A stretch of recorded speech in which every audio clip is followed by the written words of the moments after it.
Hey everyone, in this tutorial, I'll show you how to check your booking status on Booking.com in 2026. So if you're not sure whether your hotel reservation is confirmed, pending, or canceled, this guide will help you find it in seconds. First, go to Booking.com official website and sign in with your email or Google account. You need to be logged in to view your bookings.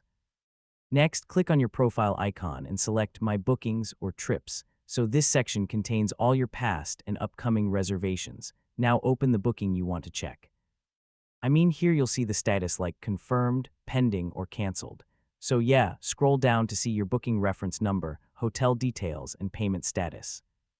This helps you verify everything is correct. Next, check your email inbox for a confirmation message from Booking.com. This email also shows your booking status and reference ID. And that's how to check your booking status on Booking.com in 2026. Once you know where to look, it only takes a few seconds to confirm your reservation details. If this guide helped you, feel free to check out more travel booking tutorials. Hey everyone!